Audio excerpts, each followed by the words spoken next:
आमाको अन्तिम आवाज। हरेक रात ठीक 9 बजे मेरो फोन बज्थ्यो। स्क्रिनमा एउटै नाम देखिन्थ्यो, आमा।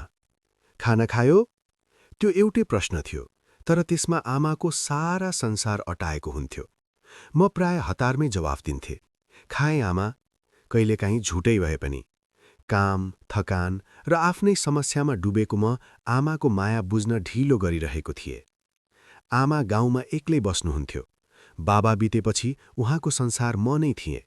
उहाँ धेरै कुरा सोध्नुहुन्न थियो, न गुनासो गर्नुहुन्थ्यो, केवल मेरो आवाज सुन्न चाहनुहुन्थ्यो।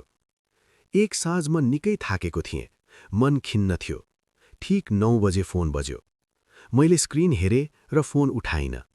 मनमै भने, आज होइन, भोलि कुरा गर्छु। फोन बज्न रोकियो। म चुपचाप सुतेँ। त्यो रात मैले थाहा पाइनँ त्यो आमाको अन्तिम फोन थियो। भोलिपल्ट बिहान चाँडै फोन आयो। यसपटक आमाको होइन, मामाको आवाज थियो। छोरी, आमा आज बिहान उठिनन्। शब्दहरू कानभित्र पसे तर मनले स्वीकार गर्न मानेन। म स्तब्ध भए। फोन हातबाट खस्न लाग्यो। हिजो राति नउठाएको त्यो फोन मेरो आँखामा घुमिरह्यो। घर फर्किएँ। आमाको कोठा उस्तै थियो, सफा, शान्त र खाली। सिरानी मिलाउँदै गर्दा एउटा पुरानो कापी भेटे। अन्तिम पानामा आमाको लेखाइ थियो। म छोरीलाई खाना खाएको सोध्न फोन गर्दिनँ, म त केवल उसको आवाज सुन्न फोन गर्छु। कहिल्यै फोन नउठे पनि रिस लाग्दैन, सायद ऊ थाकेको होला। कापी हातमा लिएर म रोएँ। किन मैले त्यो 1 मिनेट नदिएको? त्यो रात 9 बजे म फोन हातमा लिएर बसेँ।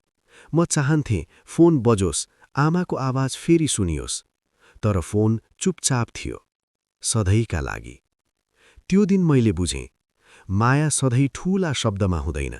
कहिलेकाहीँ खाना खायौँ जस्तो सानो प्रश्नमै जीवन लुकेको हुन्छ।